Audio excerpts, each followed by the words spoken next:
এই বস্তির সকলের উদ্দেশ্যে বলতেছি, আগামী 2 দিনের মধ্যে এই বস্তিতে যত ঘরবাড়ি আছে আপনারা আপনাদের নিজ নিজ দায়িত্বে ঘরগুলো সরিয়ে ফেলবেন। এই পোলাই হলো সেই পোলা, এই পোলার লগে তোর বিয়ে হয়েছে। কি? ওই লোকটা আমার স্বামী? আমার স্বামী এত বড় কোটিপতি? বলো বলছো যেন আমি কখনো তোমার কোনো একটা শত্রু হিসেবে ছিলাম, কিংবা আমি তোমাকে কোনো কথা দিয়ে সেই কথা রাখিনি। দীর্ঘদিন একটা রিলেশনে থাকার পর এখন আমি তোমাকে বিয়ে করব না। আন্টি, আগামী শুক্রবার আমার বিয়ে।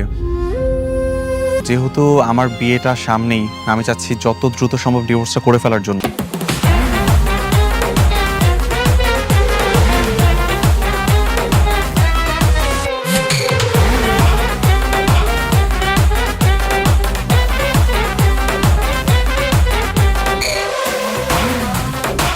বন্ধুরা, বস্তির জামাই কোটিপতি নাটকের প্রথম পর্বের শেষ দৃশ্যে আমরা দেখেছি অহংকারী নিহান রাইসাকে ডিভোর্স দেওয়ার জন্য জোর জবরদস্তি করতে থাকে।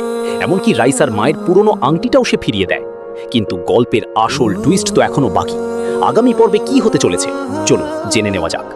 নিহানের বাবা আহসান চৌধুরী যখন রাইসাকে ডিভোর্সের কাগজে সই করার জন্য চাপ দিচ্ছিলেন, ঠিক তখনই সেখানে ঝড়ের বেগে প্রবেশ করবেন নিহানের মা রাবেয়া বেগম। নিজের বিবেকের দংশন আর সহ্য করতে না পেরে তিনি চিৎকার করে বলে উঠবেন, থামো রাইসা, এই কাগজে তুমি একদম সই করবে না। মায়ের মুখে এমন কথা শুনে নিহান তো আকাশ থেকে পড়ে। সে অবাক হয়ে জিজ্ঞেস করে, মা তুমি এসব কি বলছো? বাবা তো সব আমাদের ভালোর জন্যই করছে। তখনই নিহানের মা কান্নায় ভেঙে পড়েন এবং নিহানের সামনে তুলে ধরেন 16 বছর আগের সেই ভয়ঙ্কর সত্য।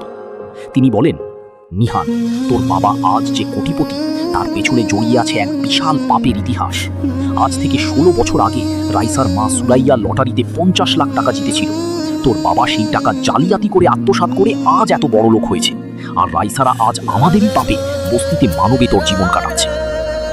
মায়ের মুখেই চরম সত্য শোনার পর নিহানের পায়ের তলা থেকে যেন মাটি সরে যায়।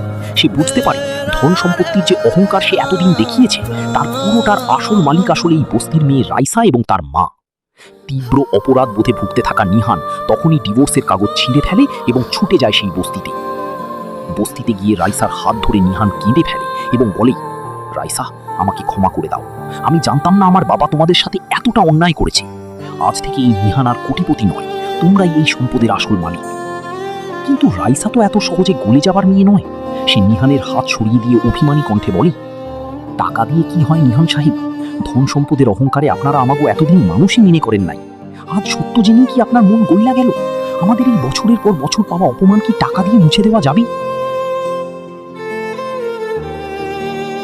গল্পের শেষ অংশে দেখা যাবে নিহান তার বাবার সমস্ত অন্যায় সংশোধন করার সিদ্ধান্ত নেয়। সে তার ব্যবসার একটি বড় অংশ এবং রাইসাদের হকের সমস্ত টাকা আইনিভাবে তাদের নামে ফেরত দিয়ে দেয়। নিহানের বাবারও ভুল ভাঙে এবং সে নিজের অপরাধ স্বীকার করে। রাইসা প্রথমে নিহানকে মেনে নিতে না চাইলেও নিহানের সত্যিকারের অনুশোচনা এবং ভালোবাসার কাছে অবশেষে তার অভিমান গলে যায়। এবার আর কোনো পুতুল খেলা বা জোর জবরদস্তি নয়, বরং কোটিপতির তকমা ছেড়ে নিহান রাইসাকে নিজের মনের রানী করে ঘরে তুলে নেয়। আর এভাবেই একটি দারুণ পজিটিভ মেসেজের মাধ্যমে শেষ হবে বস্তির জামাই কোটিপতি নাটকের দ্বিতীয় পর্ব।